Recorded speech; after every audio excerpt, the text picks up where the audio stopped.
Welcome to the video on Teeterboard. This is an ancient circus art that we're going to be teaching you about today. This is Jordan Reichert. He's going to be our flyer. This is Corey. He's going to be our hitter. And I'm going to be doing a little bit of both. Now let's give a short example. Basically, Teeterboard is a lot about timing. So there's a signal. Jordan will slap his sides. That says he's ready. Corey will then slap his sides. That says I'm coming. Then the hit will happen, and you'll see what comes from that. Do one? Yes, sir.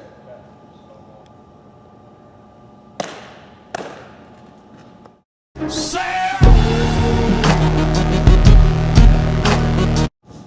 All right. A lot of flying is about creating weightlessness. The whole idea is that you want the weight of the other person coming down, the hitter, to contact the board at the same moment that you are making yourself as weightless as possible. So what you normally do as a flyer is you'll stand on the board, you do the signal. When the person comes down, what I normally do is I wait till they're about an inch, as I'm watching, when they're about an inch, 2 inches before hitting the board, I keep my knees locked out and I just go up on my toes and raise my arms. The whole point is with that upward momentum at the same moment that he has downward momentum, I'm creating a whole lot less weight on this side, giving him a whole lot more power to push down. Because if I was just to stand here and not lift at all, he's hitting dead weight, and it's going to be hard on his knees, it's going to be hard on him, and it's going to be hard on me too, because I'm just going to buckle or my knees are going to come up and hit me in the chin. So the whole idea is it's teamwork and it's timing to leave at the same moment that he's just starting to make contact.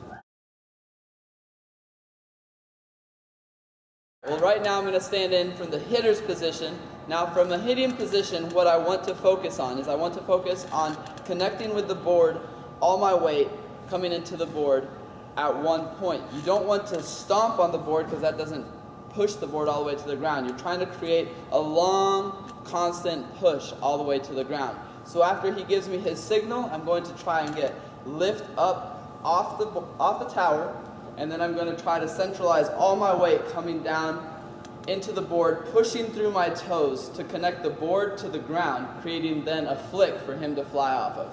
You almost want to lean back, right? And yes, definitely one thing what Jordan just reminded me of is that you don't want to be leaning forward when you hit. You want to be leaning back because the board's actually going to move in underneath you as it goes down. So leaning forward, you would fall forward. Leaning back, you can stay on your feet.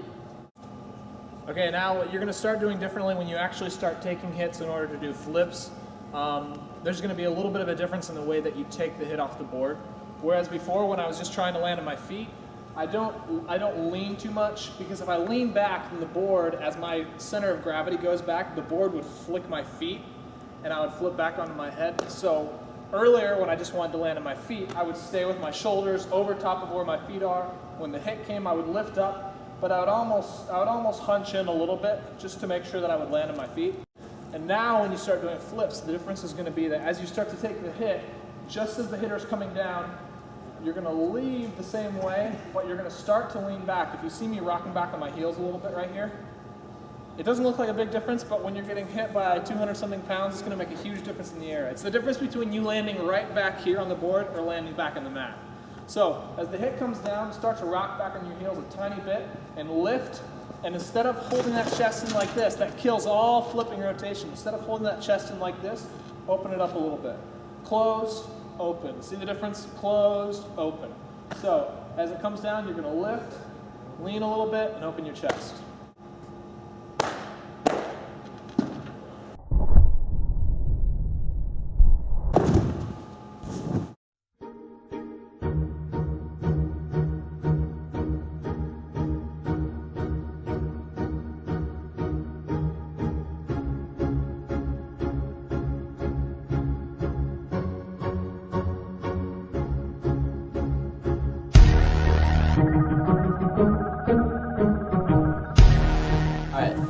Another thing that we wanted to talk about that we weren't able to show in this video is double hitting.